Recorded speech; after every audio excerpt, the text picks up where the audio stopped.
රට හදන තැන. විදුලි සේවකින් ආරම්භ කළ අකුරට වැඩ කිරීමේ වෘත්තීය ක්‍රියාමාර්ගය අද 21 වන දිනටත් ක්‍රියාත්මකයි. මේ අතර විදුලි සේවකින්ගේ ගැටලු වලට විසඳුම් ලබා ගැනීමේ අරමුණින් ජාත්‍යන්තර කම්කරු සංගමය සමග මේ වන විට සාකච්ඡාවක්ද පැවැත්වෙනවා.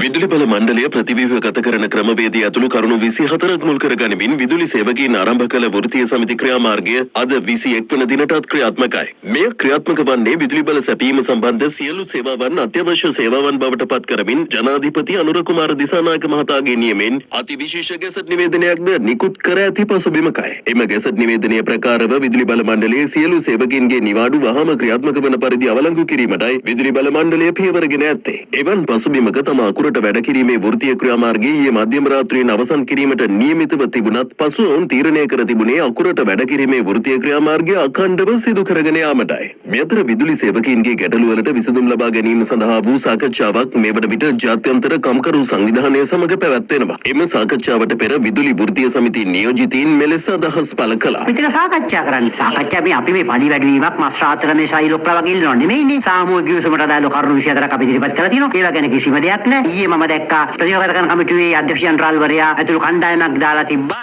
අපේ සේවකයෝ වෙනත් තනතුරු අරගෙන කම්පැනි වලට යන්න කැමති කියලා. ඕන්නේ මාධ්‍ය නිවේදනය නිවැරදි කරලා තිබ්බා. උන් ඒකට පැහැදිලිව මේ සේවක කණ්ඩායම වලට කියලා තිබ්බා අපෙන් යම්කිසි වරදක් වුණා සමා වෙන්න කියලා. ඉතින් මේ වගේම තමයි දාන්නේ මේ විශේෂයෙන්ම මහ ජනතාව නොමග යීම. ඒ වගේම මම දැක්කා මහ ජනතාව කියනවා විදුලි බල සේවකයාට බලට බැරි නම් ඉදරපළයලා පුළුවන් නම් හිටපල්ලා අපි බලා ගන්නම් කියලා. මේ මහ ජනතාවට දෙයක් මම කියනවා. ඔබතුමන්ලා කියන ආකාරයට විදුලි බල සේවකයෝ මෙතනින් යන්න ලෑස්ති නෑ. මේ පුහුණු ශ්‍රමිකයා පුහුණු කාර්මිකයා ගියන් පස්සේ ඕගොල්ලෝ දැවිලා මේක කරන්නේ. මේ ගේන මේ පනත හරහා මේ කරන ප්‍රසංවිධානය කියලා කියන මේ ප්‍රතිඋකරණය තුල මිල අඩු කරන ක්‍රමවේදයක් තියෙනවා නම් අපි ඒ ගැන සලකා බලන්න එකඟයි. ඒ නිසා මිල අඩු කිරීම සම්බන්ධව කියනවා මිසක් මිල අඩු කරනවා කොහොමද අඩු කරන්නේ කියන එක ගැන කිසිම උත්තරයක් නැහැ. ජාත්‍යන්තර කම්කරු සංවිධාන ප්‍රධාන කාර්යාලයේදී අපි රැස් වෙනවා. ඒකෙදි රැස් වෙනා ගන්න තීන්දුව తీරනත් එක්ක ඒගොල්ලෝ අපිට පැහැදිලිව ප්‍රකාශ කරලා තියෙනවා. හෙට දවසේ අනිත් දවසේ වෙනකොට අනිවාර්යයෙන්ම විදුලි බල අමාත්‍යවරයාත් කම්කරු අමාත්‍යවරයාත් ගෙනල්ලා මේ ප්‍රශ්නය වැඩ වර්ධනයකට නොයා සමතයකට පත් කරන්න ඒගොල්ලෝ කටයුතු සූදානම් කරලා තියෙනවා. ඉතින් ආණ්ඩුව පැත්තෙන් ප්‍රතිචාර සුබදායි නොවුනොත් එහෙම